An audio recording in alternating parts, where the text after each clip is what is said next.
Kako propisuje Zakon o osnovnom obrazovanju, sve osnovne škole imaju upisno područje koje omogućava da djeca idu u školu u svojoj lokalnoj zajednici kako bi se izbjegli rizici prijevoza djece u druge škole. Upravo to je slučaj sa đacima u Bosanskom Petrovcu. Umjesto da nastavu pohađaju u područnoj školi Kolunić, roditelji ih upisuju u školu u Driniću, koja pripada Republici Srpskoj. Ovo nije usamljen slučaj u Bosanskom Petrovcu. Sve bi vjerovatno davno bilo riješeno da se nije umiješala politika.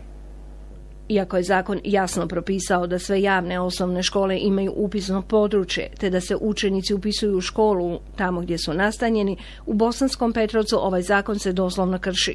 Problem je to kojim se na izvanrednoj sjednici bavilo općinsko vijeće ovog grada. Problem je taj da je jedan dio učenika, vjerovatno na nagovor roditelja ili na nagovor nekih drugih, prebacio se u osnovnu školu Drinić, tako da je prekršeno zakon o upisnom području, s tim što smo mi na vanrednoj sjednici kolegija donijeli zaključak da uputimo jedno pismo našem ministru obrazovanja, kantonalnom ministru obrazovanja i ministru obrazovanja Republike Srpske.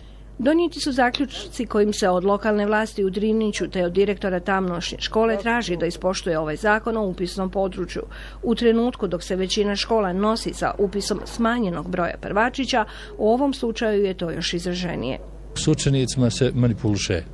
Znači učenici to s djeca. Ne mogu roditelji govoriti da djeca odlučuju gdje će ići u školu. Područna škola Kolunić u sastavu je centralne Ahmet Horomadžić u Bosanskom Petrovcu, gdje đaci pohađaju nastavu do 6. razreda. Prošle godine nastavu je pohađalo 8 đaka, dok ih je ove samo 3. Da to nije samo problem u ovom mjestu potvrđuje i direktorica Hafiza Kulenović, jer imaju slučaj da učenici iz Dobrog Sela idu u Drinić umjesto u Bosanski Petrovac, dok Bukovača ima obnovljenu područnu školu koja nikad nije proradila, jer su se đaci također odlučili ići u Drinić. U sve ovo uplela se politika, tvrdi predsjedavajući općinskog vijeća Obrad Milošević, apelirajući na roditelje da djeca pohađaju nastavu prema mjestu stanovanja uz obezbijeđen prijevoz. Kako bi riješilo ovaj problem, općinske vlasti obratile su se Ministarstvu obrazovanja Unsko-Sanskog kantona, ali i onom u Republici Srpskoj.